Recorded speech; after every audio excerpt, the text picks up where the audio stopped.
گاؤں میں سورج نکل رہا تھا، فضا میں تازگی اور زندگی کی خوشبو تھی۔ احمد شرارتیں کرتے ہوئے گلی میں دوڑ رہا تھا اور اس کے ہاتھ میں اس کی اپنی پسندیدہ پتنگ تھی۔ ایک بوڑھی عورت غصے سے بولی، احمد کیا کر رہے ہو؟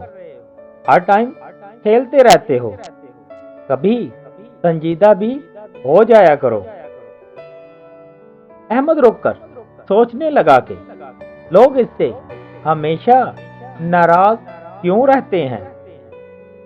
اچانک ایک پراسرار سوداگر گاؤں میں داخل ہوا۔ لوگ حیرت سے اس سوداگر کی طرف دیکھنے لگے۔ احمد آگے بڑھ کر بولا، بابا جی یہ ڈبہ کیسا ہے؟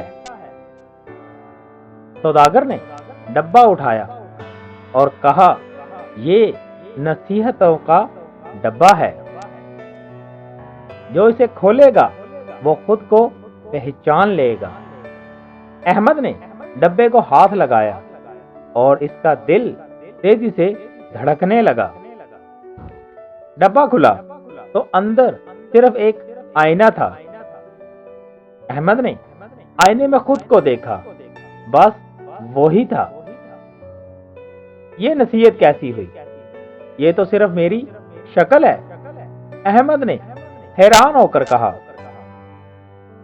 سوداگر نے کہا، دنیا بدلنے سے پہلے خود کو بدلو۔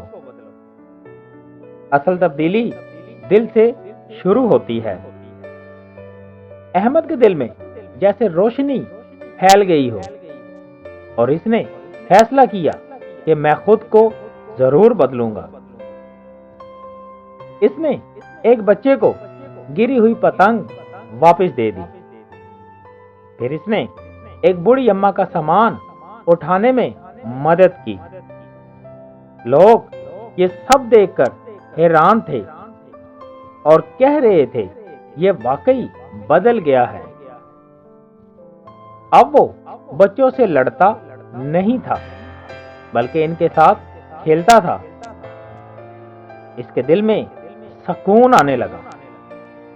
سوداگر دور سے اسے دیکھ کر مسکرا رہا تھا۔ اس نے احمد سے کہا، تم نے اچھا راستہ چن لیا ہے احمد۔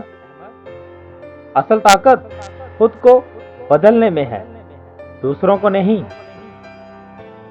احمد نے ڈبہ واپس کر دیا اور شکر گزاری کے ساتھ بزرگ کو دیکھنے لگا۔ سوداگر چل پڑا جیسے اس کا کام پورا ہو گیا ہو۔ وہ دھند میں گم ہو گیا جیسے آئے ہی نہ ہو۔ گاؤں والے احمد کو عزت دینے لگے۔ دوستوں، اس کہانی سے ہمیں کیا سیکھ ملتی ہے کہ بدلو تو پہلے خود کو، پھر دنیا کو بدلنے کی کوشش کرو۔ اور دوستوں، اگر آپ کو ہماری یہ کہانی اچھی لگی ہو تو ہمارے چینل کو لازمی سبسکرائب کیجیے گا۔